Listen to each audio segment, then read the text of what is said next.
ভারতের বিশ্ব রেকর্ডের দিনে কেএল রাহুলের নামে হলো বড় এবং অনবদ্য এক রেকর্ড। ভারতীয় ক্রিকেট দলের ওপেনার কেএল রাহুল নিউজিল্যান্ডের বিরুদ্ধে পঞ্চম তথা শেষ টি-20 ম্যাচে একটি বড় রেকর্ড নিজের নামে করেছেন। দুর্দান্ত ফর্মে চলা রাহুল এই সিরিজে লাগাতার দুটি হাফ সেঞ্চুরি করেছেন। শেষ ম্যাচেও রাহুল ৪৫ রানের এই দুর্দান্ত ইনিংস খেলেন। টি-20 ক্রিকেটে রাহুল, বিরাট কোহলি আর রোহিত শর্মার মতো তারকাদের পেছনে ফেলে এই বড় রেকর্ড নিজের নামে করে নিয়েছেন। কেএল রাহুল নিউজিল্যান্ডের বিরুদ্ধে ৫ টি-20 সিরিজে সবচেয়ে বেশি ২২৪ রান করেছেন। এর সঙ্গেই রাহুল যে কোনো দ্বিপাক্ষিক সিরিজে ২০০ বা তার চেয়ে বেশি রান করা ভারতের প্রথম ব্যাটসম্যান হয়ে গিয়েছেন। এর আগে কোনো দ্বিপাক্ষিক সিরিজে ভারতের হয়ে সবচেয়ে বেশি রান করার রেকর্ড বিরাট কোহলির নামে ছিল। তিনি অস্ট্রেলিয়ার বিরুদ্ধে ২০১৬-য় ১৯৯ রান করেছিলেন, যদিও সেই ম্যাচে ৩ ম্যাচের সিরিজ ছিল। দুর্দান্ত ফর্মে থাকা রাহুল সহজ ক্যাচ দিয়ে প্যাভিলিয়নে ফেরেন। বেনেটের ১২তম ওভারের তৃতীয় বলে রাহুল লেগ সাইডে শট খেলতে চেয়েছিলেন, কিন্তু বল ব্যাটের কোনায় লেগে কভারে দাঁড়ানো সেন্ট নারের হাতে চলে যায়। রাহুল আউট হওয়ার আগে ৩৩ বলে ৪৫ রানের এক ঝকঝকে ইনিংস খেলেন। ভারতীয় দল শুরুর ৪টি ম্যাচ জিতে ৪-০ ব্যবধানে এগিয়ে গিয়েছিল আগেই। টিম ইন্ডিয়া নিউজিল্যান্ডের বিরুদ্ধে গত দুটি ম্যাচে সুপার ওভারে জিতেছিল। মাউন্ট মানগুইতে প্রথমবার টি-20 ম্যাচ খেলবে টিম ইন্ডিয়া। রোহিতের অধিনায়কত্বে ভারত টসে জিতে প্রথমে ব্যাট করার সিদ্ধান্ত নেয়। নিউজিল্যান্ডের অধিনায়ক কেন উইলিয়ামসন এই ম্যাচেও দলের বাইরে রয়েছেন।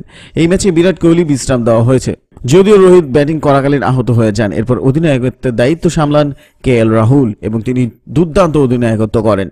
ভারত জয়ের সঙ্গে নিউজিল্যান্ডকে করল ক্লিন সুইপ। সোশ্যাল মিডিয়া ছাইলেন এই খেলোয়াড়। নিউজিল্যান্ড আর ভারতের মধ্যে টি-20 সিরিজের শেষ ম্যাচ বে ওভালে খেলা হয়েছে। বিরাট কোহলির সঙ্গে নিউজিল্যান্ডের অধিনায়ক কেন উইলিয়ামসনও এই ম্যাচে অংশ নেননি। রোহিত শর্মা ভারতের হয়ে আর টিম সাউদি নিউজিল্যান্ডের হয়ে এই ম্যাচে নেতৃত্ব দেন। রোহিত টসে জিতে প্রথমে ব্যাট করার সিদ্ধান্ত নিয়েছিলেন।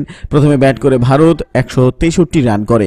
রোহিত শর্মার অপরাজিত ৬০ রানের ইনিংস খেলে রিটায়ার্ড হার্ট হন। নিউজিল্যান্ডকে ভারত ৭ রানে হারিয়ে দেয়। লক্ষ্য তাড়া করতে নেমে নিউজিল্যান্ড ১৭ রানে ৩ উইকেট হারিয়ে ফেলার পর রস টেলর আর টিম সিফার্ড দুর্দান্ত ব্যাটিং করেন। এর মধ্যে এই দুজনে শিবম দুবের ১ ওভারে ৩৪ রান নেন।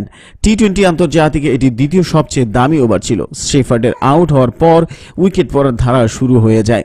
১৮তম ওভারে প্রথম বলে রস টেলরের আউট হয়ে যাওয়ার পর নিউজিল্যান্ডের হারা প্রায় নিশ্চিত হয়ে যায়। ভারত এই ম্যাচে ৭ রানে জিতে ৫-০ ফলাফলে এই সিরিজ জিতে নেয়। দেখে নিন সোশ্যাল মিডিয়ায় আসা নানা রকম সব প্রতিক্রিয়া। এদিকে পঞ্চম টি-20তে হলো ৯টি বড় বড় রেকর্ড। রোহিত শর্মা এমনটা করা বিশ্বের প্রথম খেলোয়াড় হলেন। আসুন এক নজরে দেখে নেওয়া যাক এই ম্যাচে হওয়া রেকর্ডগুলির দিকে। নাম্বার ১, ভারতের নিউজিল্যান্ডের বিরুদ্ধে এটি ৮ম জয় ছিল। এর আগে দুই দলের মধ্যে মোট ১৫টি ম্যাচ খেলা হয়েছিল, যার মধ্যে ৮টি ম্যাচ নিউজিল্যান্ড জেতে, অন্যদিকে ভারত জিতেছিল ৭টি ম্যাচ। নাম্বার ২, ভারত নিউজিল্যান্ডের বিরুদ্ধে তাদেরই মাটিতে এটি ৬ষ্ঠ জয় ছিল। এর আগে দুই দলের মধ্যে নিউজিল্যান্ডের মাটিতে মোট ১০টি ম্যাচ খেলা হয়েছিল। এর মধ্যে নিউজিল্যান্ড দল ৫টি ম্যাচ জেতে, অন্যদিকে ভারতীয় দল 5টি ম্যাচ জিতেছিল। নাম্বার ৩, রোহিত শর্মা আজ নিজের টি-20 আন্তর্জাতিক ক্যারিয়ারে ২১তম হাফ সেঞ্চুরি করেন। তিনি 4টি সেঞ্চুরিও টি-20 আন্তর্জাতিকে করেছিলেন। নাম্বার ৪, রোহিত শর্মা ৫০-এর বেশি স্কোর করার ব্যাপারে বিরাট কোহলিকে পেছনে ফেলে দিয়েছেন। রোহিত যেখানে ২৫টি ৫০+ স্কোর করেছেন, সেখানে বিরাট কোহলি ২৪টি ৫০+ স্কোর করেছেন। সেই সঙ্গে জানিয়ে দিই যে রোহিত বিশ্বের প্রথম এমন খেলোয়াড় হন যিনি টি-20 আন্তর্জাতিক ম্যাচে 25টি ৫০+ স্কোর করেছেন। নাম্বার ৫, কেএল রাহুল এই টি-20 সিরিজে মোট ২২৪ রান করেছেন। তিনি যে কোনো দ্বিপাক্ষিক টি-20 সিরিজে সবচেয়ে বেশি রান করা ব্যাটসম্যান হয়ে গিয়েছেন। নাম্বার ৬, এই ম্যাচের আগে মনীষ পান্ডে গত 4টি টি-20 ইনিংসে আউট হননি। আজও তিনি এই ইনিংসে অপরাজিত থেকে এটি ৫ করে নিয়েছেন। নাম্বার ৭, এই ম্যাচের আগে মনীষ পান্ডে গত 18টি ম্যাচে প্লেইং 11-এ ছিলেন। তো ভারত সবকটিতে জয় পেয়েছিল। আজ মনীষ পান্ডের প্লেইং 11-এ থাকায় ভারতীয় দল জিতে গিয়েছে, আর এই সংখ্যাটি ১৯ হয়ে গেছে।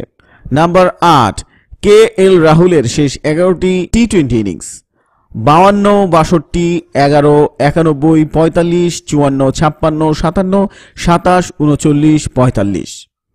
নাম্বার ৯, নিউজিল্যান্ডের উইকেট কিপার ব্যাটসম্যান টিম সাইফার্ড আজ টি-20 আন্তর্জাতিক নিজের তৃতীয় হাফ সেঞ্চুরি করলেন। এই 3টি হাফ সেঞ্চুরি তিনি ভারতের বিরুদ্ধে করেছেন। ফ্রেন্ডস, এতক্ষণ আমাদের সাথে থাকার জন্য ধন্যবাদ। ভিডিওটি ভালো লাগলে একটি লাইক দিতে ভুলবেন না এবং বন্ধুদের সাথে শেয়ার করতেও ভুলবেন না। মাস ক্রিকেট ইন্ডিয়া ইউটিউব চ্যানেলকে সাবস্ক্রাইব করে পরবর্তী নিউজের জন্য আমাদের সাথেই থাকুন।